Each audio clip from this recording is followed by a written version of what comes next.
افسانہ از زرکا بھٹی، الائچی والی چائے۔ جب کوئی اپنا ساتھ نہیں ہوتا تبھی تنہائی اور اکیلے پن کا احساس نہیں ہوتا۔ اچھا لگتا تھا اسے کبھی یوں خالی میزوں کے درمیان جا کر بیٹھ جانا، پھر چائے کا کپ آرڈر کرنا اور پھر اس برسوں کی شناسا سی جگہ پر ان اپنوں کو یاد کرنا جو بڑی سفاکی سے اسے چھوڑ گئے تھے، اور اس بات کا یقین وہ اب تک نہیں کر پا رہی تھی۔ ہمیشہ کی طرح منگل کی شام وہ ایسے ہی کسی احساس کے زیر اثر کرسیوں کے درمیان ایک بار پھر جا بیٹھی تھی، جن پر کبھی اس کے ہر دل عزیز دوست اس کے ساتھ براجمان ہوا کرتے تھے۔ وہ خالی لکڑی کی کرسیوں کو گھور رہی تھی جو اسے گویا منہ چڑھاتی محسوس ہوئیں۔ اسے لگ رہا تھا کہ جیسے وہ بے جان لکڑی کی کرسیاں اسے کہہ رہی ہوں، تم کیوں اتنا اعتبار کرتی ہو لوگوں پر؟ جانے والے چھوڑ کر چلے جاتے ہیں، پھر وہ واپس نہیں آیا کرتے۔ وہ صرف جگہ نہیں چھوڑتے بلکہ جگہ چھوڑنے سے پہلے ساتھ چھوڑ دیتے ہیں۔ وہ اس کی نفی نہیں کر سکی کیونکہ جانے والوں نے اس کے ساتھ کچھ ایسا ہی کیا تھا۔ کیفے کے شور میں وہ گمسم اپنی دنیا میں مست تھی۔ جب ویٹر نے معمول کے مطابق گرین ٹی اس کے سامنے میز پر لا کر رکھ دی، وہ بے اختیار چونکی۔ نہیں، گرین ٹی نہیں، الائچی والی چائے پینی ہے۔ اس کے لہجے میں ٹھہراؤ کے ہمراہ گہری اداسی کی چھاپ بھی محسوس ہوئی تھی۔ ویٹر نے کچھ ندامت سے کپ واپس اٹھا لیا اور پھر شرمندہ ہوتے ہوئے گویا ہوا، وہ آپ روز گرین ٹی لیتی ہیں تو سوچا شاید آج بھی یہی لیں گی، اسی لیے لے آیا۔ آج میرے دوست ساتھ ہیں اسی لیے میں الائچی والی چائے پیوں گی، اور ویسے بھی میں پہلے بھی تو الائچی والی چائے ہی پیتی تھی، درمیان میں صرف ایک ہفتہ ہی گرین ٹی لی ہے۔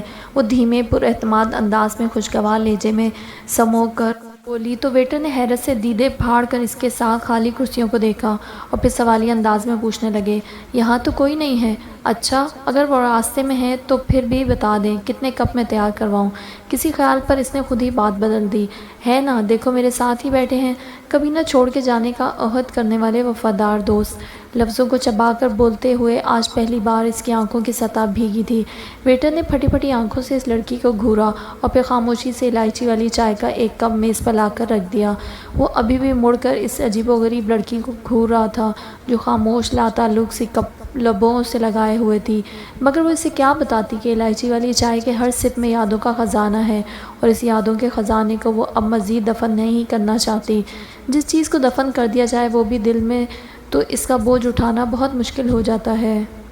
کتنے سال ہو گئے تھے اس نے یہ بوجھ اپنے دل میں دفن کر رکھا تھا، اور اب شاید وہ مزید اس کا بوجھ اٹھانے سے قاصر تھی۔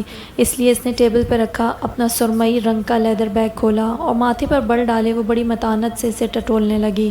شاید کوئی کاغذ، کوئی ڈائری مل جائے تو وہ اپنے سینے سے کم از کم اس بوجھ کو تو اتار پھینکے جسے اب کاغذ پر اتارنا لازم ہو گیا تھا۔ بیگ میں ہاتھ مارتے ہوئے کوئی کاغذ تو اس کے ہاتھ نہ لگا، مگر وہ کتاب فراق سر اسماعیل کی شاعری کا مجموعہ کم از کم اس کے ہاتھ ضرور لگ گئی تھی، جو پچھلے منگل سر اسماعیل نے اسے بطور تحفہ دی تھی جب وہ ان سے ملنے ان کے آفس گئی تھی۔ پہلا صفحہ کھولنے کے بعد ان کے لفظوں نے اس کے دل پر گہری چوٹ کی۔ وہ آخری چائے کا کپ، وہ ابن انشا کی پڑھی آخری کتاب، وہ دوستوں سے کافی شاپ میں آخری ملاقات، وہ برسات میں ٹپکتی آخری بوند، وہ بہار کی کھلتی آخری کلی، وہ آنکھ سے ڈھلکتی آخری نمی، وہ محبت کا آخری تحفہ، وہ مزاج کی کھنکتی آخری ہنسی، دل کا آخری ملول، وہ گہری سی آخری نگاہ، وہ گھمبیر سی آخری پہروں خاموشی، وہ زندگی کی آخری نوید، وہ نفرت کا آخری خط، وہ بچپن کی آخری تصویر، وہ والدین کی آخری شفقت، وہ ملازمت کا آخری دن، وہ لب پہ رقصاں آخری دعا، وہ بچوں کو آخری نصیحت، وہ بڑھاپے کی آخری کپ کپاہٹ، وہ زندگی کی آخری ہچکی، اور پھر وہ دنیا سے ٹوٹتا تعلق۔ یہی ہے زندگی کی مختصر اور آخری تصویر۔ وہ قبر پر جلتا آخری دیا بجھ گیا، اور پھر سمجھ آیا کہ سب تعلق تھے ترک تعلق کے واسطے۔ سر اسماعیل نے کتنا گہرا لکھ دیا ہے، اور حقیقت کو زیادہ ہی تلخ اس چھوٹی سی نظم میں زندگی کا فلسفہ ہی بیان کر چھوڑا ہے کہ آخر اس زندگی کی ہر رونق خوشی اور غم ناپائیدار ہے، حتیٰ کہ انسان بھی اور اس کے جذبات بھی۔ اس نے کتاب کا صفحہ پلٹنے کے بعد الائچی والی چائے کا ایک گہرا سپ لیا، اور پھر بیگ میں سے بال پوائنٹ نکالنے کے بعد وہ اپنا دل پہلی بار کھول کر رکھنے لگی تھی۔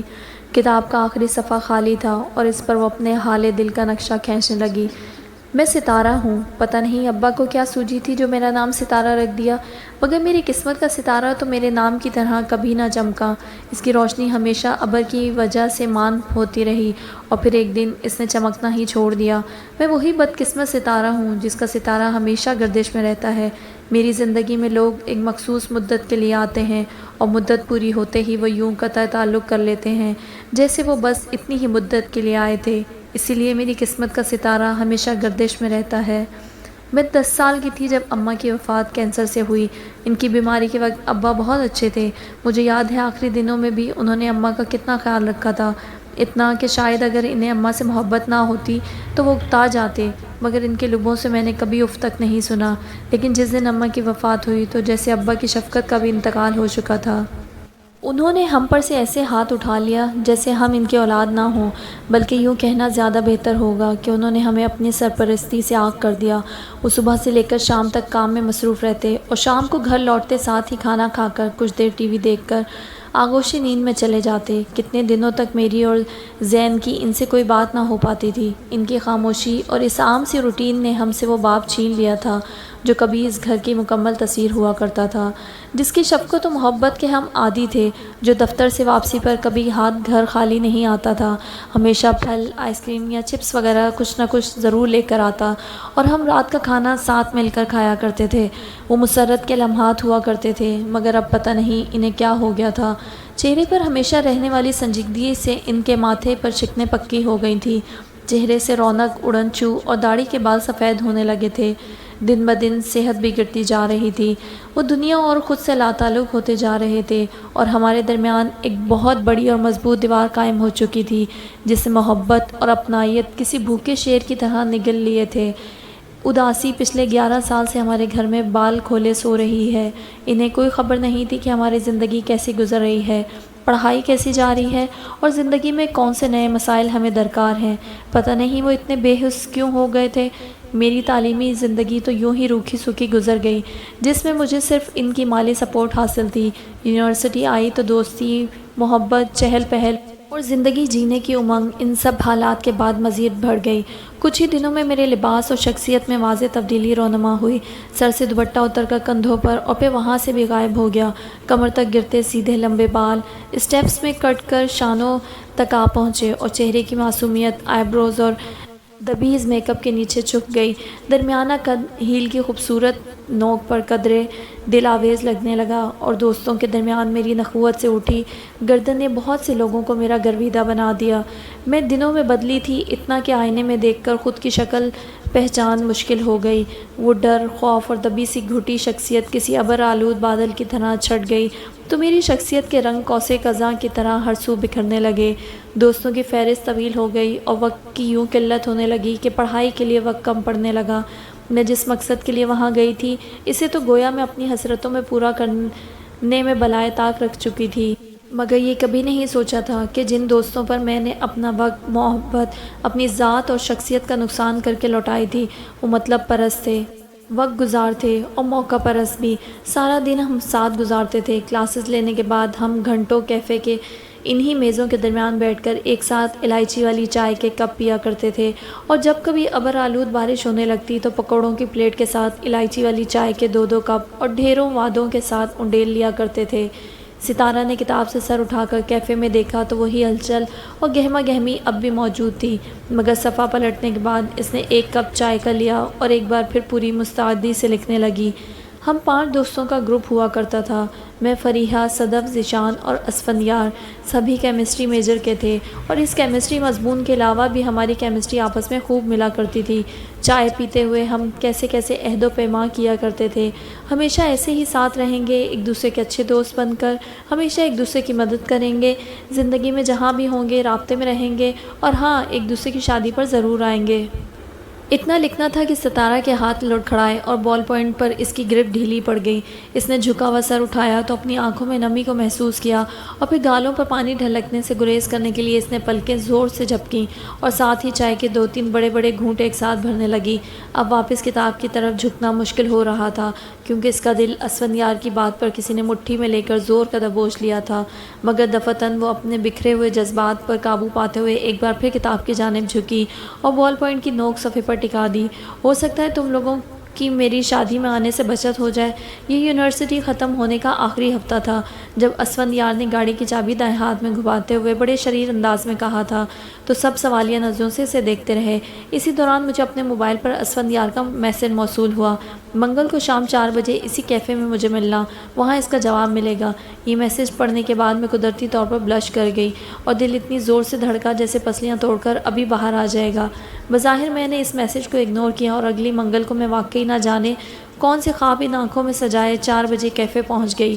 1 گھنٹہ الائچی والی چائے پی کر اس کا انتظار کیا مگر وہ نہیں آیا۔ مجھے اس کی اس حرکت پر بے انتہا حیرت ہوئی۔ وہ تو میرا صرف دوست تھا، پھر آخری دن یہ میسج کرنے کی کیا تک تھی؟ یہ سوال میرے ذہن میں گونج رہا تھا۔ اسی وقت آخری بار میں نے موبائل آن کر کے وقت دیکھا تو 5 بج چکے تھے اور ساتھ ہی میری نظر کونے میں لکھی تاریخ پر پڑی تو 1 اپریل دیکھ کر میرا دل سلگ اٹھا اور ذہن کو ایسا جھٹکا لگا کہ اس وقت مجھے پہلی بار اپنے دوستوں سے نفرت محسوس ہوئی تھی۔ آنسوؤں کی لڑی متواتر میری آنکھوں سے بہہ نکلی اور اس دن کتنی ہی دیر میں کیفے کی اس کرسی پر بیٹھی اپنی بے وقوفی پر ماتم کرتی رہی۔ اس دن کے بعد مجھے میرے کسی دوست کا میسج نہیں آیا، کبھی کسی نے کال نہیں کی۔ ڈگری لینے کے بعد سب اپنی زندگی میں گم ہو گئے تھے۔ ان کے لیے یونیورسٹی کی لائف شاید کھیل تماشا اور وقت گزاری تھی، اسی لیے انہوں نے کسی کے جذبات مجروح کرنے سے پہلے ایک بار نہیں سوچا۔ مگر میں نے جو اپنے گھر سے نکل کر خوشیاں تلاش کرنا چاہی تھیں اس میں دھوکہ کھایا تھا۔ تب پہلی بار سمجھ آیا تھا کہ محبت اور وقت دونوں بہت قیمتی ہوتے ہیں، انہیں صرف اپنوں پر لوٹانا چاہیے ورنہ سوائے گھاٹے اور پچھتاوے کے کچھ ہاتھ نہیں آتا۔ اس کے بعد سے میں نے اپنی ہی یونیورسٹی میں جاب شروع کر دی اور اب 3 سال سے یہاں پڑھا رہی ہوں۔ ہر منگل 4 بجے بے ساختہ یہاں آ کر بیٹھ جاتی ہوں۔ کیوں آتی ہوں؟ منگل ہی کو کیوں؟ 4 بجے ہی کیوں؟ اور الائچی والی چائے ہی کیوں؟ خود سے بہت سوال کرتی ہوں مگر جواب صرف خاموشی۔ اسفند یار کی زندگی تو ان 3 سالوں سے بہت آگے بڑھ گئی ہوگی مگر میری زندگی تو آج تک منگل 4 بجے کیفے اور الائچی والی چائے کے گرد ہی طواف کرتی ہے۔ کیا میں نے اس کے مذاق کو سنجیدہ لے لیا تھا؟ میں ابھی تک خود کو اس کا جواب اثبات میں نہیں دے پائی۔ کتاب کا وہ آخری صفحہ ختم ہو گیا تھا اور اس کے ہاتھ لکھ کر تھک چکے تھے۔ اسے لکھنے کی عادت جو نہیں ہے مگر آج لکھنا مجبوری تھی۔ اس نے کتاب بند کر کے واپس لیدر کے بیگ میں رکھی اور ٹپ کے ساتھ پیسے میز پر رکھنے کے بعد اٹھی تو نظریں بے ساختہ سامنے دیوار کے ساتھ ٹیک لگائے کھڑے اس ویٹر پر ٹھہر گئیں جو ہمیشہ کی طرح کھڑا اسے دیکھ رہا تھا۔ اس کی کہانی کا خاموش کردار جو سب جانتا تھا مگر آج تک خاموش تھا، جس نے اس کی یونیورسٹی لائف بھی دیکھی تھی لیکن پھر بھی وہ خاموش تماشائی تھا۔ ستارہ نے کھڑے ہو کر ویٹر پر ایک طائرانہ نگاہ ڈالی اور پھر میز پر رکھے ٹپ اور پیسوں کا اشارہ کر کے یہ سوچتے ہوئے کیفے سے باہر نکل گئی کہ میری زندگی کو تک نہ یوں کہ نظر لگانے کو کچھ نہیں۔ منگل کا دن گھڑی کے 4 خالی کیفے کی میزوں اور الائچی والی چائے کے سوا کچھ نہیں۔ ختم شد۔